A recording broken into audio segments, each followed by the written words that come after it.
you put 9 people in the box and blitz the quarterback because he's a backup quarterback. Like the kids who are backups don't deserve to be put in situations. So you saying they shouldn't throw the ball. They shouldn't try to score. They practice all week too. On today's Throwdown Thursday edition of the Odd Coaches Podcast, Dr. Adams and Coach Francis recap Week 6 games, discuss additional Power 5 midseason coaching changes, review Dr. Adams' strictly for entertainment purposes only picks, as well as preview Week 6 of the college football season. Welcome to today's show. The Odd Coaches Podcast is sponsored by the CKA Save Project. The CKA Save Project is an industry leader in providing student-athlete academic and athletic support. From assessing student-athletes' academic and athletic skills, to measuring and monitoring student-athlete academic progress, to improving student-athlete time management and organizational skills, the CKA Save Project provides wraparound services for student-athletes from middle school through college. For more information, visit us on the web at www.ckasaveproject.org or schedule a free consultation with Dr. Keith Adams by emailing cka@ckasaveproject.org. Greetings and salutations, oh my goodness, and welcome to the Odd Coaches Podcast. I am your host, Dr. Keith Adams, and with me today is my tag team partner who made me laugh before the show. And again, I am still looking at my wrestling belts because I am out of storage. So he is the Ric Flair to my Lex Luger because I'm looking at an autograph of Lex Luger on a U.S. title. The icon, the showstopper, the main event, and the reason why we are here, Coach Mike Francis. And Coach, it's good to see you, man. How are you, man? Good morning. Good morning. How you doing? Between drinking at youth football games, I didn't know they did that. Oh, it ain't enough of drinking. You didn't come on this end. Oh my goodness, man. So I'm at a youth football game, and I won't say where, but you know, my kid plays youth football, and this is the last year, and thank God. Yeah, man, I'm the one not knowing half the stuff going on because I'm oblivious. But anyway, I digress. Welcome to this Throwdown Thursday edition. Segment 1, we're gonna go around the territories, and man, as we recap Week 6, there's a lot going on. In segment 2, why are we firing all these people in the middle of the season, Mike? We're gonna have some administrative conversations. And segment 3, strictly for entertainment purposes only. Let's just say, fans, I had a better week. So with that, we're going to go to the ACC, Mike. Clemson's still undefeated. I'm still unimpressed. And UNC, NC State, and Wake Forest are 5-1. Any thoughts on the ACC this week, man? No. Not one thought. I mean, Clemson is beating who's in front of them. You know, They're it's not their impressive fault. right yeah, now. but they're beating who in front of them. That's not their fault that the schedule's like that. They beating who in front of them. Yes, they are. That's why I give the student athletes that. You know how I feel about the head coach, but I give the student athletes their just due. All right. And shout out to North Carolina. They are still winning games. Again, they were very kind to me and very polite. So next week's going to be a big week, and we'll talk about that in segment 3. The American Conference, Cincinnati and Tulane are 5-1. So as you prepare, fans, for these postseason bowls, keep an eye on the Greenway. The bowls. And also, hey, I'm going to make some money this year again. And also, UCF is 4-1. I've already apologized for Houston, so we're going to keep moving because my partner could care less. The Big 12. So Oklahoma State, still undefeated. TCU, still undefeated. Those are the two, I can't believe I'm saying, Oklahoma State and TCU are the two best shots to get to the college football playoffs for your conference. In addition, Mike, what happened to Oklahoma? What happened? I thought Brent Venables was one of the hottest assistants. Every year they say he's going to get a job, he's going to get a job, he's going to get a job. And did the talent leave with Lincoln Riley? But Texas hung 49 on him, and they couldn't get a score, man. Nothing. And the Red River rivalry. Lincoln Riley took most of the guys with him. Oh my goodness. And Kansas and Kansas State are both 5-1. Did you ever think in week 6 we would we would say that? Never, not in football. Not in football. not football. All right, Big Ten. Ohio State, Michigan, and Penn State are still undefeated.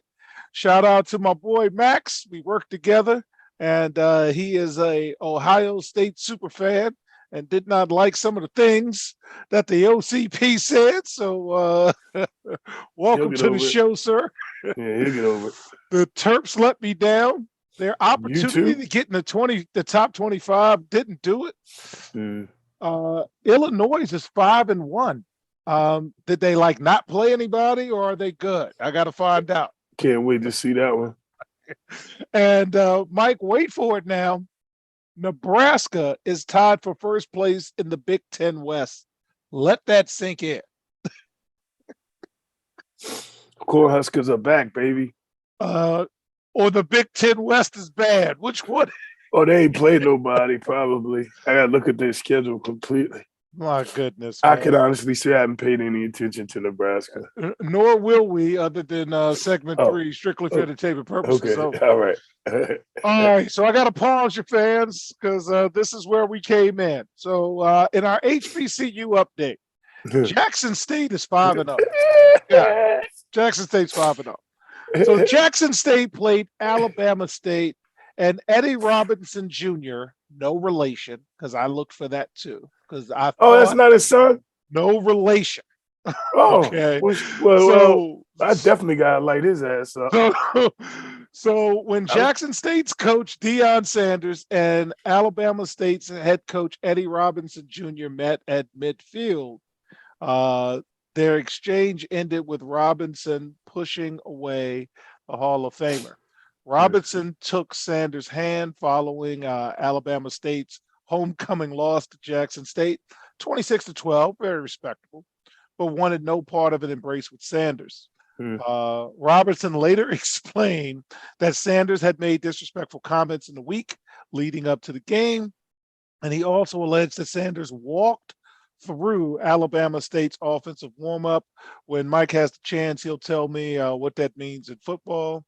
I know in basketball, I'm gonna have a problem with that, but football's got different rules. Again, there are. I do not believe, according to my notes, that he is related. He is not related to Grambling coach and Hall of Famer Eddie Robinson.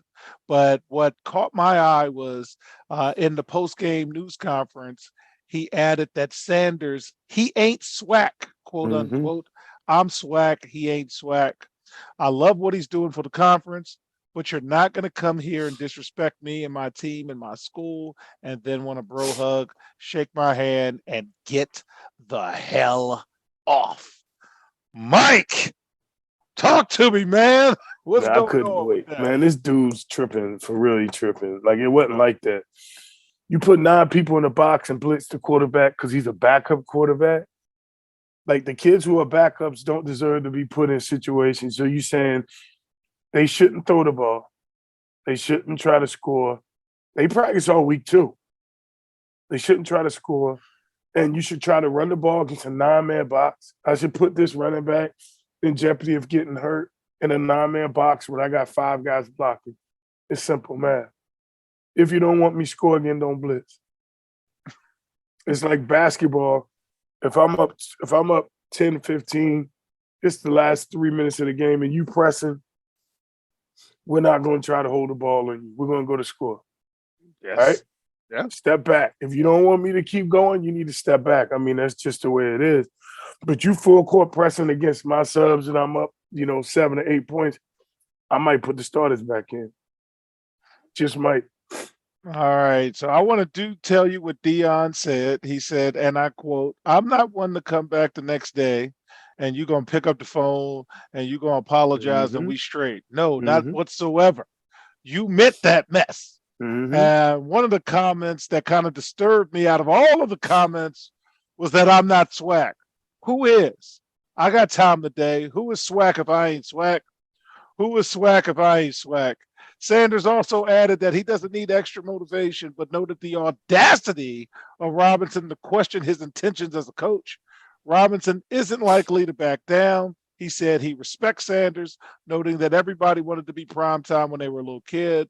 Robinson also praised Sanders' coaching ability, just not his actions. So, yeah, check out the video, fans. But he did put his hand out. Oh, Yeah, my he goodness. gave him the Heisman. He gave him the Heisman right in the chest.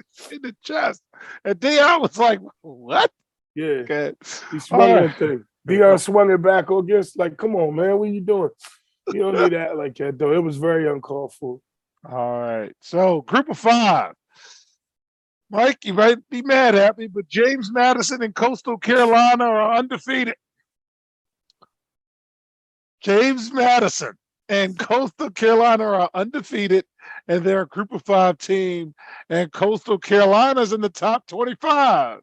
I don't doubt that, and I think Sure. I think James Madison did a great job of recruiting the last 3 or 4 years. Yes, they have. They've done a great job, so I commend them for that, and I don't doubt it at their level. They're doing a great job. Are the Dukes ready for the top 25? Coastal's already in there.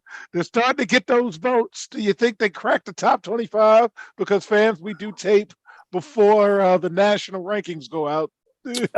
I don't know if they crack it. I don't know if they crack it, but they've been doing a great job. I don't know top 25 yet. Maybe another way. Okay.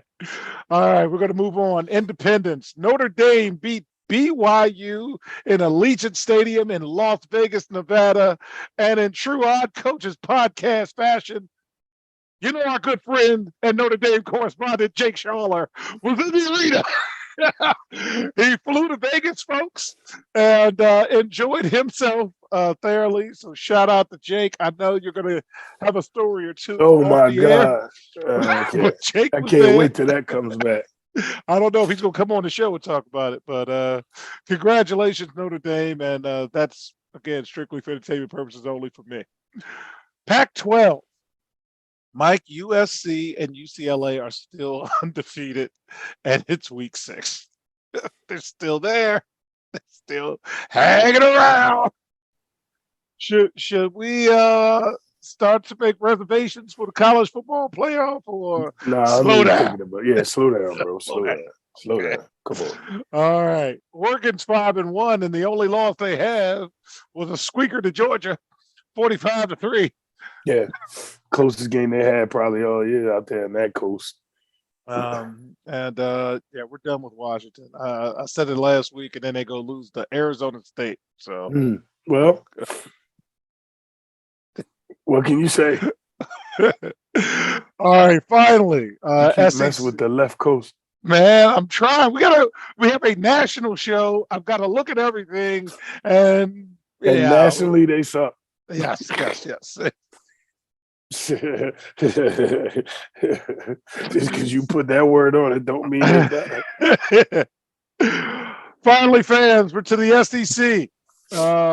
Georgia, Tennessee, Ole Miss, and Alabama, who you will find out in segment 3 are on punishment again. Georgia messed me up. Undefeated. What, they didn't cover? No, they ain't covered. Not the first half. And Mississippi State is 5-1.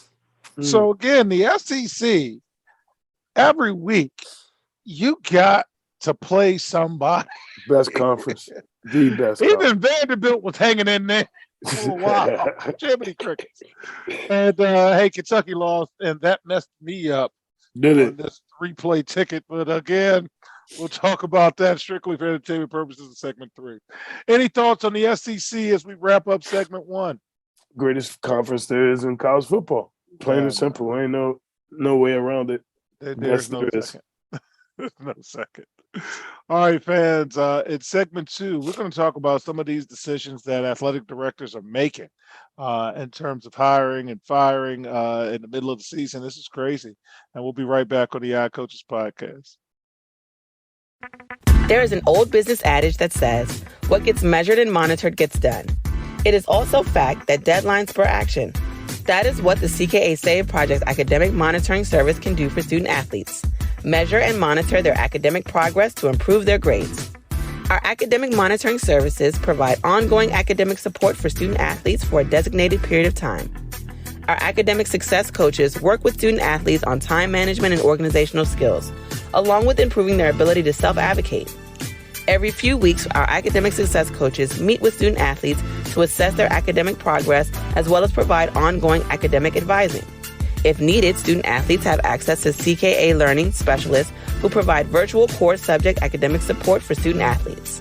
For more information, visit us on the web at www.ckasaveproject.org or schedule a free virtual consultation with Dr. Keith Adams by email at cka@ckasaveproject.org.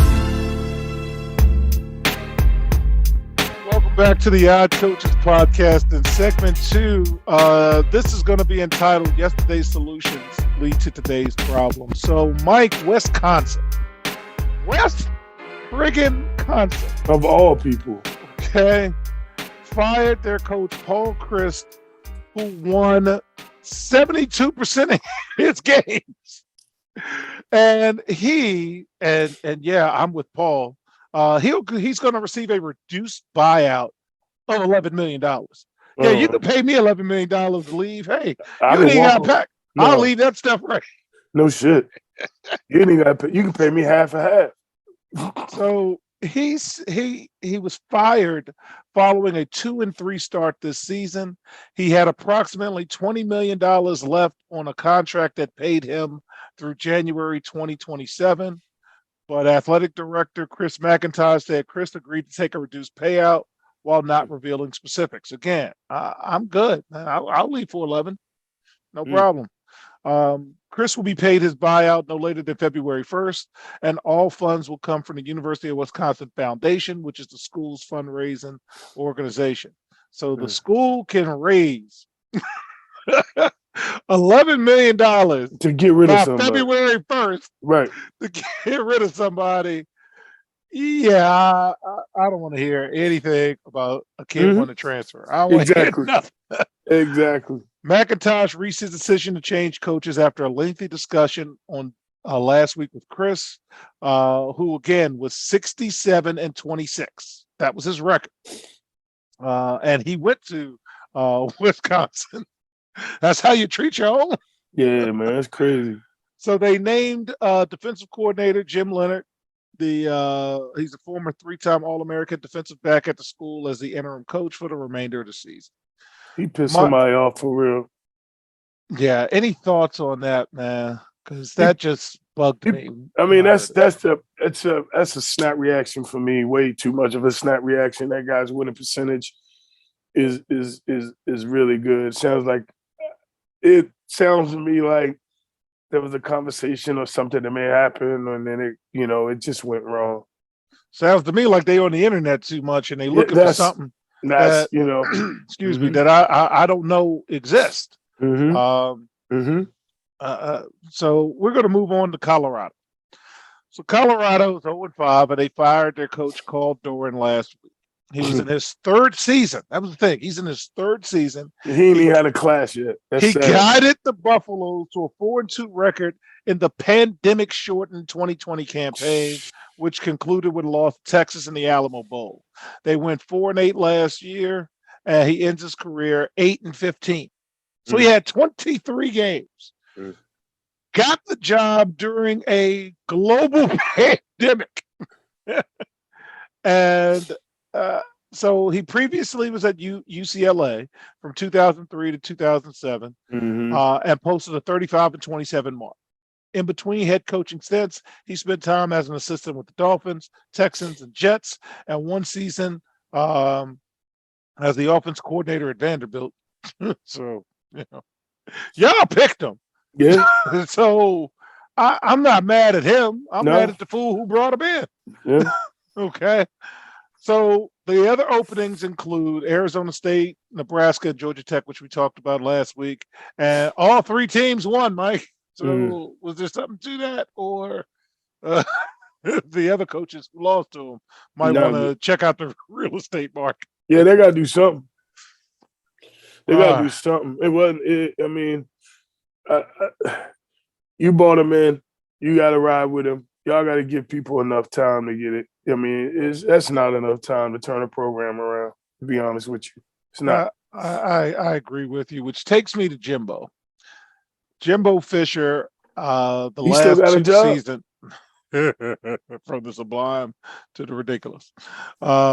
Jimbo Fisher at Texas A&M has opened up each of the past 2 seasons, ranked number 6 in the preseason polls, and is only 11-6 over that time. They're currently unranked. Excuse me. They lost to App State, Mississippi State, and now Alabama. Jimbo Fisher earned his reputation as this quarterback's guru, and you're going to be able to explain it a lot more than I am. He worked with Jamarcus Russell. Say what you want about Jamarcus Russell as pro, as college quarterback. He did a good job. Okay. EJ Manuel, I think he's actually on like the ACC network now. Christian Ponder. Wasn't he the dude that like played baseball 10 years or something and then came as like a 28-year-old rookie or something like that? Stop. He was only like 26. Okay.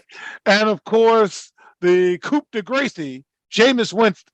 They were all first-round draft picks after starting multiple seasons for Fisher.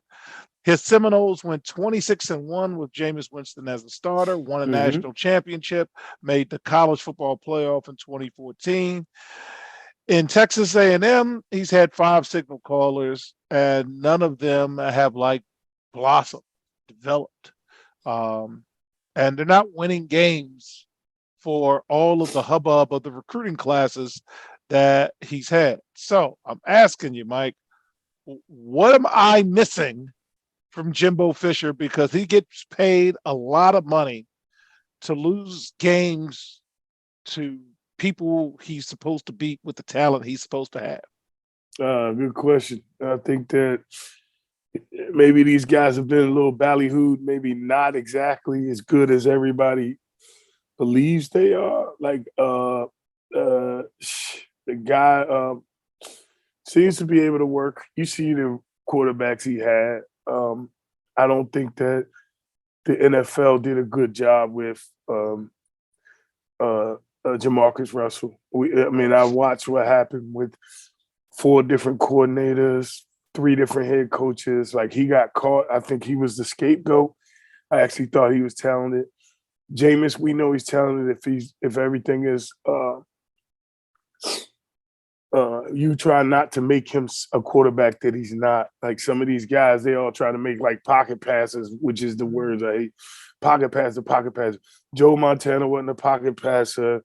Brett Favre wasn't a pocket passer. Like, a lot of guys, these guys got out of the pocket, made things happen, and it was okay for them to do it. But we look at like Jamarcus Russell at that time and coming through, like the Raiders and their organization wasn't happy with it.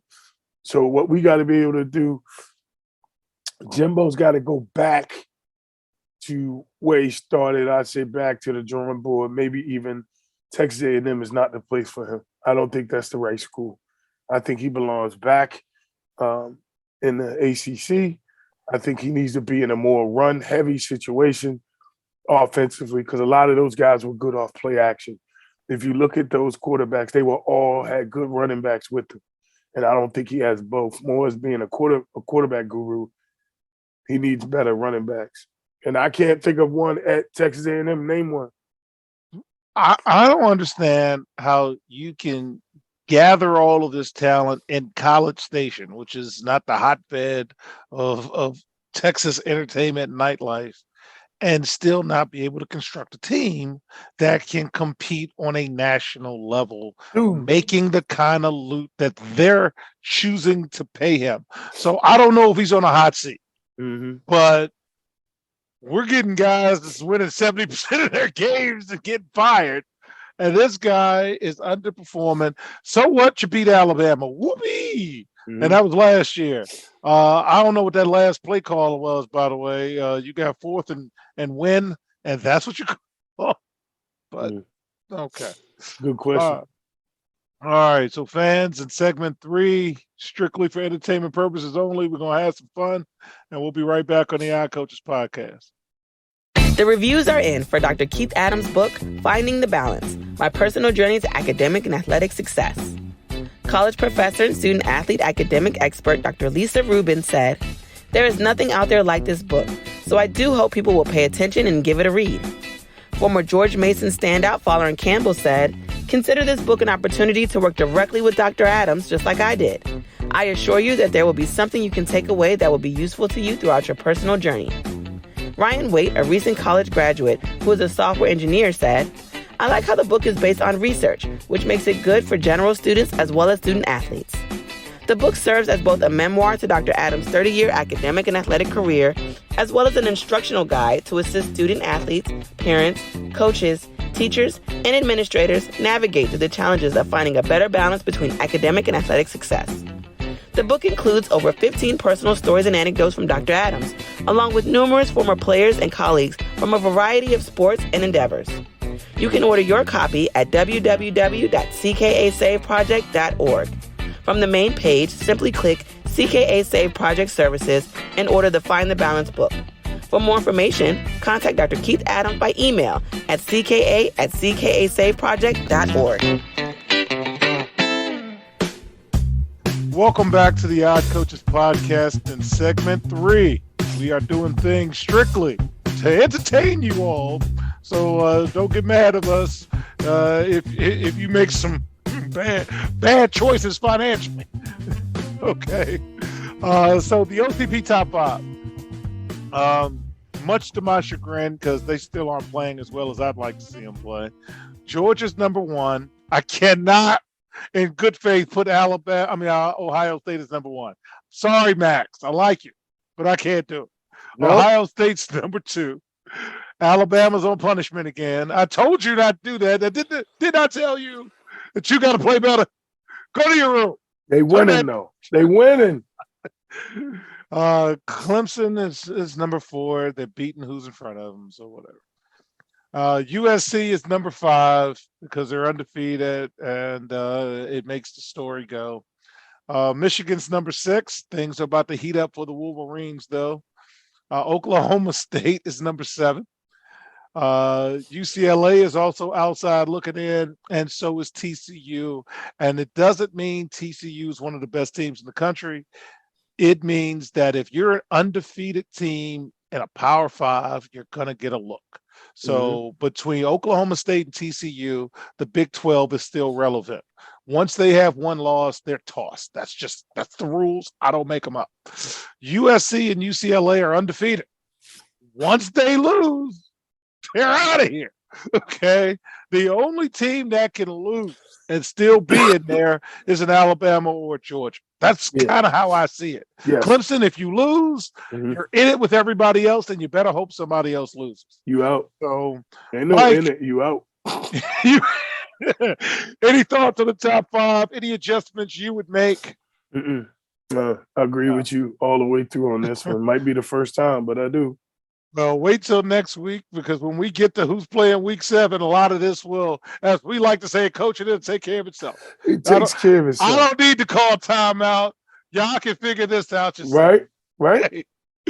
So, fans, last week with my picks, I was 2-3. I only picked 5 games, so I really look for the 5 best things I can do to try to gain revenue. Sports betting is my hobby. I picked up this hobby during COVID. Okay, so instead of complaining about everything, I wrote a book and I started studying sports betting. Okay, I'm looking for opportunities. And I'm better on my Thursday show than my Tuesday show. Oh, my goodness. The NFL is just ridiculous. This week I was 3-2. And here's what I picked, Mike. I picked Tennessee -3. They handled their business quite well against LSU. And for the spread, for you Vegas folks, I'm 3-2 against the spread for the season. Okay. The over-under. I posted that I did the Maryland game, but then I looked at my ticket and realized that I did Arkansas Ole Miss. And I had Arkansas Ole Miss under 57.5. And it was 57. Great. I won. Yeah. I am 3-2 with the over-under total. Oh, yeah. My 2 play of the week, I got too excited, Mike. I did. And part of this is your fault. So, I'm a little mad. I picked Duke in Maryland. Duke's been playing well. And Maryland has been playing well. And they had an opportunity to jump into the I was top mad. 25. Yeah, And man. they lost to Purdue. They were up in the fourth and then gave up touchdown, 2 touchdowns in like 5 minutes. Yeah. And then they scored at the end, and then the 2-point conversion, didn't go their way. No. So Dude jumped off sides or something. Yeah, so I was playing golf, but it looked I like love it. yeah, it looked like a couple penalties. Maryland also led in penalties. That's the problem. They had 9 for like 60 more yards. So it doesn't help when you get to that point. Like that's what killed them more than anything. Bad officiating, call it what you want, but yeah. So over the course of the season, I'm 2-3 with the 2 plays. My 3 play of the week: Pittsburgh won, Kentucky lost, and Florida won. So I am 2-3 with 3 plays, and my money line play of the week, my upset of the week was North Carolina beating Miami, and they're doing a good job at North Carolina. Again, fans of the show know I've spent some time down there. But Mike, I thought this was the year that Miami was supposed to make that next leap into the consistency of what happened? Yeah, good question. So they're gonna fire Cristobal because they fire everybody else. Yeah, they got to. That's their answer to everything. Fire. They got to. No offense. He just got there. He just got there. But I mean, I understand he just got there. But if everybody else hitting the road, he got hit the bricks too. All right. So overall on the season, I'm 14-16 in college. You already heard what my stuff was. If you look to the show with the NFL, I am close because I'm at 46% for college. And after 6 weeks, I am down $31. Wife's not mad, by the way. Okay. So look for our picks Saturday morning. I tend to post early and then just enjoy the day. That's pretty much it. So our season-long win totals. Mike, as always, let me know if I got a shot at it or tear that ticket up. Alabama's got 6 wins. I'm still good. Georgia, 6 wins. I'm still good. Both Alabama and Georgia have to win 12. So they're halfway there. Okay. Houston is done. So, I'm done with that. Kansas already won. Everything else is gravy. NC State is over 8.5, and they're at 6 wins now. I feel comfortable, Mike. You think? I feel comfortable that they can get 3 more wins by the end of the regular season. Nebraska, I had them under 7.5. They're at 3 wins now. Kind of comfortable that I don't think Nebraska's going to win 8 games. Okay, I don't think so. No. So I think that ticket's going to work out for them. Notre Dame over 8.5. They got to win out, man. They got 3 wins now. Good luck with that. Do I tear the ticket now or wait? Is it in your pocket? We're going to wait. Now, Penn State. Penn State is over 8.5. They're at 5 wins now. And I peeked at Penn State's schedule the next couple of weeks. Man, they got some games coming. So, is it bad? Oh man, they got the real teams coming. Man, they got the Ohio State. They got the Michigans. They got that part of the schedules coming up. Texas is under 8.5. Texas might end up winning 9. We'll see what happens. Texas A&M under 8.5. They're 3 wins. Let's see what happens with them. South Carolina. So although I did pick Kentucky, the loss wasn't all bad because I have South Carolina over 6.5 wins. So now, Mike, they only have to win 3 more games for that ticket to be good. Do they have a chance to win 3 games? They won against Kentucky. Okay. Utah over 9, and they might. No. And then Clemson's got to win 11, and they're at 6, so they're halfway there. And Ohio State has to win 12. They're halfway there. So, week 7 games to watch. I'm excited about week 7. And Mike, we got to check our schedules, man. We might have to catch one of these and in person. Alabama's playing Tennessee. So I don't know what time the boys' youth football game is, but I want to actually sit and watch that That's because gonna be a good one. Alabama's quarterback is still out. And yeah, there's a difference between quarterbacks and Alabama. They're Okay. struggling. Yeah, I it saw is. that. Yeah. Penn State's playing Michigan. I want to see that. I do, because For what? every year we root, you more than me, for James Franklin because he's a good dude. Yeah, he is. And then every year James has these type of games, and these are his words, not mine, that Penn State goes from a good team to a great team.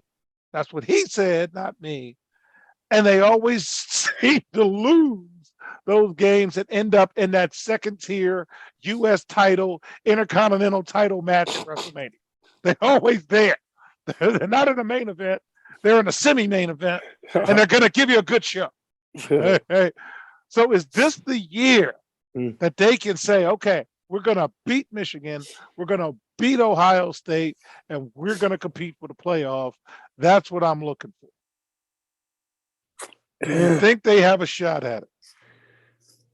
They'll beat Minnesota. They'll beat, oof. Yeah. I don't know, because it's tough. I mean, I love Penn State to death. I love Coach Franklin, but I just don't. I mean, Indiana's even better now. So it's going to be tough. Yeah. It's going to be tough. It's going to be tough. And November 12th is going to be the telltale between the two of them. You got two programs, Maryland and Penn State, right there. Mm-hmm. So it could be a make or break game for either one of them. But are they coming here, or are we going there? Or we're going to Penn State November 12th at Penn State. Okay. Yeah, it's going to be a rough one. All right. So Kansas is playing Oklahoma, and Kansas is more likely than not going to be the favorite. Oklahoma has to win that game, right? You can't lose. No, Oklahoma can't be the favorite. 49 to nothing. No, they shouldn't be the favorite Texas. in anything no more. And then, oh my goodness. They can't be the favorite. And my game of the week, sir, Oklahoma State is playing TCU. So this is a winner take all stipulation match, extreme rules, whatever, because if either team wins, they're going to have a shot to be in position to be the Big 12's representative for the college football playoff. And the other one has that loss. So, because I don't think Bedlam's going to do it. I think Oklahoma State will beat Oklahoma in Bedlam. So this may be Oklahoma State's opportunity to get to the top 5 in the country. Clean, because somebody's losing. Michigan might lose to Penn State. And then, and of course, USC being undefeated is playing Utah. And they're going to Utah, and say what you want about the Pac-12, and we do. Utah's a tough place to play. A lot of teams come out of Utah with a loss because they ain't nothing to do in Utah. So, any Week 7 game catch your eye before we wrap up, sir? No, sir. I'm all about Oklahoma State TCU. That is my game that I want to really, somebody's losing. Somebody's losing. And that person who loses is out. The person who wins is in a better spot. And go Horned Frogs. Okay. So on behalf of my tag team partner, Coach Mike Francis, I'm Dr. Keith Adams saying thank you for listening and or watching the Odd Coaches podcast. And we will see you on the sidelines. Till next time, take care. We hope you enjoyed today's show. The Odd Coaches podcast drops new episodes every Tuesday through Friday on most weeks. Make sure you subscribe to the Odd Coaches podcast on Apple Music, iHeartRadio, Podbean, Spotify, and YouTube. Follow the Odd Coaches podcast on Twitter and Instagram at Odd Coaches. Follow Dr. Adams on Twitter and Instagram at CKA Save Project. In addition, follow Coach Mike Francis on Twitter and Instagram at Coach Franchise, spelled Coach FRANCHIZE. For more information about the CKA Save Project, please visit them on the web at www.ckasaveproject.org. See you next time on the Odd Coaches Podcast.